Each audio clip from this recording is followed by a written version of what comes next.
Now, we've gotten some pretty decent feedback this past week over the clip that we did about the interview with Harry and Meghan. And thank you for that feedback. And thank you for the feedback. Thank you for the feedback. Wonderful. And thanks for watching. We're going to touch back on that just ever so slightly before we get into a few other topics. But I think it kind of feeds what we're talking about right now, because I think our point was that like, just because you can go on Oprah and air your family's dirty laundry doesn't mean you should. You know, one of my favorite quotes is, "A wise man is a discreet man, and a discreet man knows that discretion is a greater part of valor." Yeah, I taught you that. Right? You're welcome. Yeah. Thank you.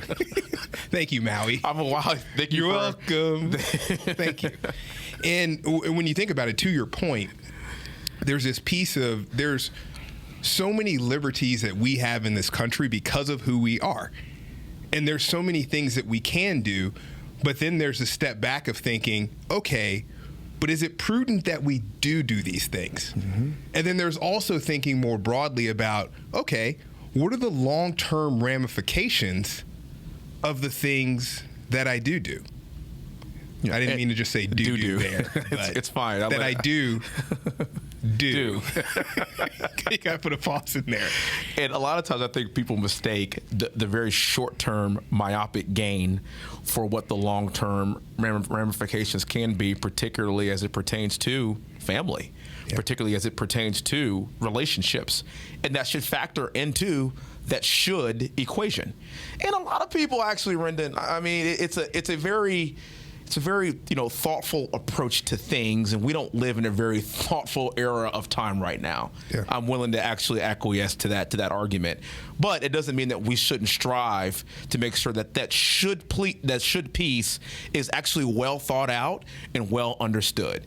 Yeah. I cannot speak for Harry in this situation, obviously. Sure. But your British accent isn't good enough. Rendon, my British accent is abysmally bad, and I would love to try and do one, but like I could do like one word, and that's like bloke. Yeah, that's a good one, though. And then that's it. And then I'm totally tapped out at that point. Which is funny because like every popular black actor that acts like an American is British, which is incredible now. I don't know how Daniel Kaluuya, I don't know how he sounds like a better black American than me. Idris Elba, Rendon. He was on The Wire. Yes. Okay, he's on Baltimore. This dude, he says it like a brother, man. Like he was born and raised. Yes, in Baltimore. It's incredible. Anyway, that's a talent. That's a talent that I clearly don't have. But I have a feeling that in 5, 10, 15 years from now, he's gonna look back on that and wish that he would have behaved and done that just a little bit differently. Absolutely, absolutely. And one of the things that's always interesting when pieces come out, talking about what do you actually do and how do you educate yourself. I mean, one of the pieces of feedback from the video was the idea of we have had black royalty before. And I just wanted to make a quick comment about that. Okay. All right? Because I do understand that we have had royalty that has had African blood in them. Just like if you really buy into the idea that we all started from two people, there's going to be mixture there. Now, I've done my Ancestry.com, and our DNA is probably pretty close. You might or might not know that we're about 3% Scottish. But that doesn't mean that I'm walking around here saying I'm the King of Scotland. But the Scottish don't wear socks, and that's where you have. Yeah, that's true. I don't know. That's where I got that. I don't know. I love it how I knew you were Scottish. I love it how when people do that DNA stuff, they try to go back and say, "Oh, well, that explains why I." That's so crazy. I like spaghetti. It's crazy. I'm 7% Italian, and I love. That's why spaghetti. I like spaghetti so much. That's so crazy. And it's just so good to me. And the crazy thing I found, even with a lot of the feedback, is this whole idea where we can take the time to try to figure out the trace amounts of somebody's genealogy, or we can think about the point that I was trying to make, and that I'll reiterate right now, is the idea that these people haven't lived their lives as black people. Exactly.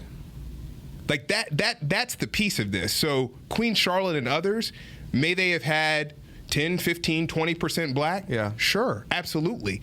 But it's the idea of thinking about, did you live your life with the rewards, benefits, and challenges of being a black person? And were you perceived as a black person throughout the culture that you lived in? And the answer is not really. They weren't. No, not at all. Because that would change the course of history and how people were perceived if we really had a queen in the 1700s that was truly seen as black. Yes.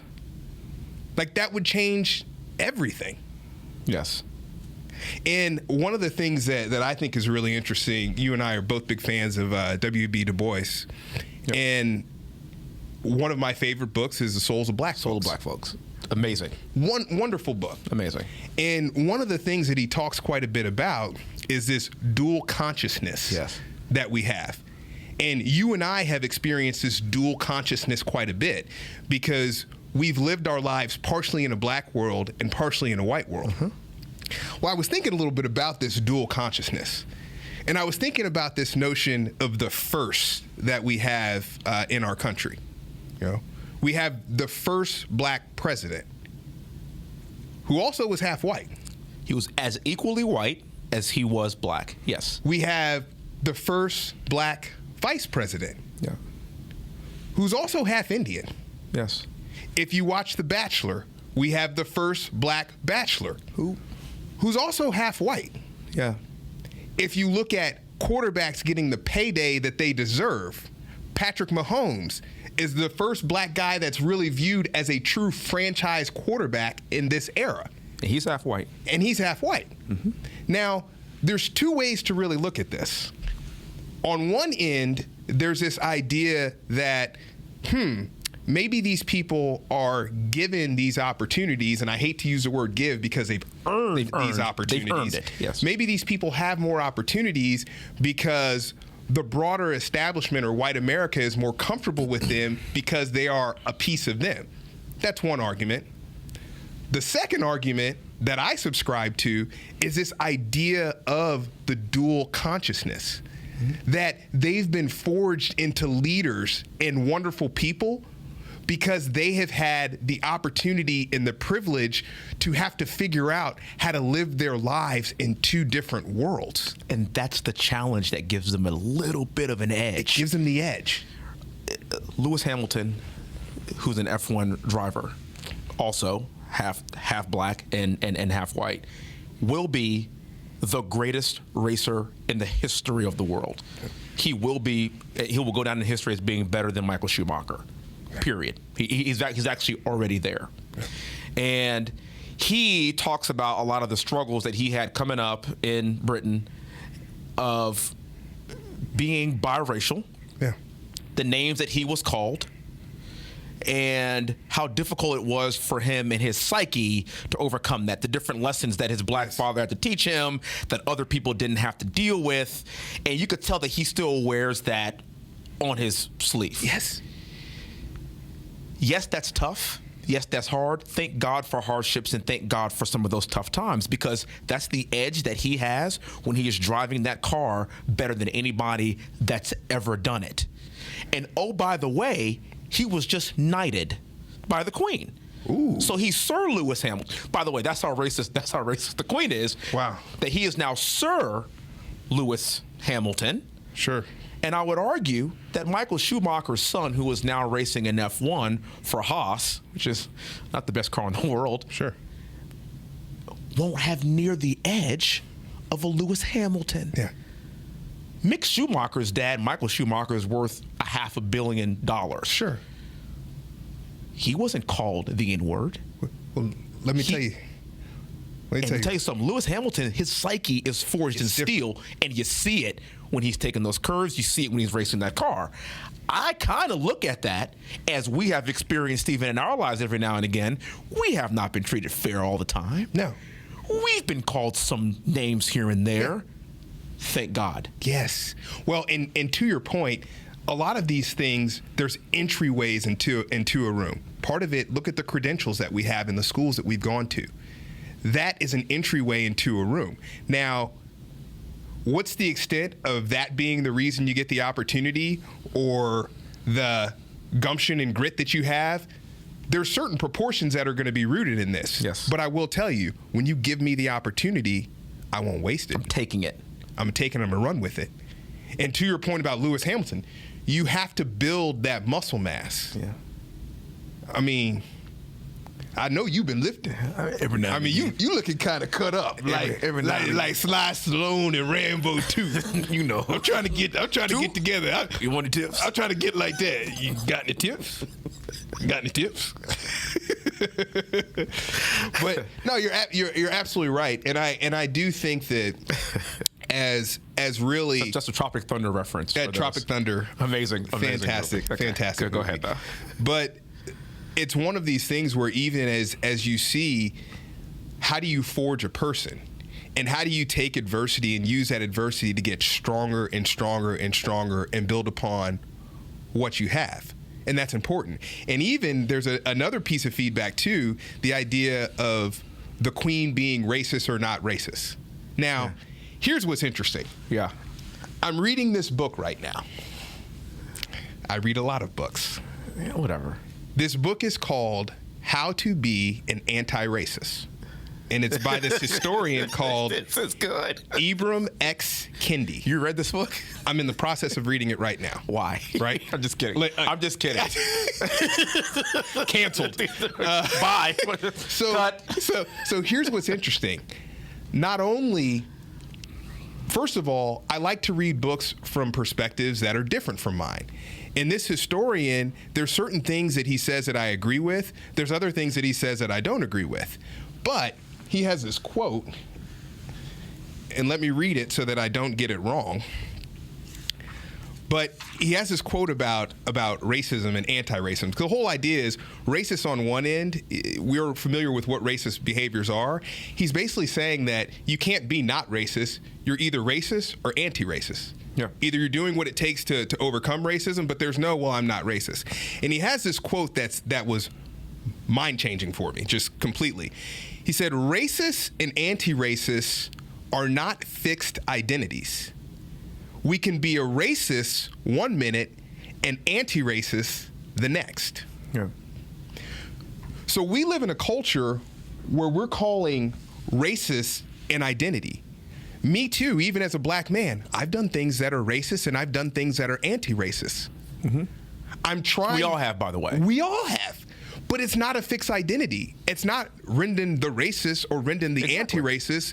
It was what happened in that moment. So all that to say, all this feedback about the royal family is this, the royal family is that, let me tell you what, the royal family, like every other person, it's fluid, has done things that are anti-racist. and done things that... And the royal family has done things that are racist. So, do you know, but that's no different from any of us. You know the benefits that we have today that W.B. Du Bois did not have?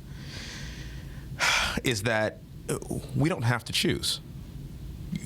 We can have it all.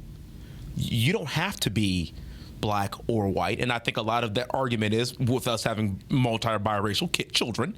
A lot of people look at that and they say, well, the reason why they're black is because that's how society views them.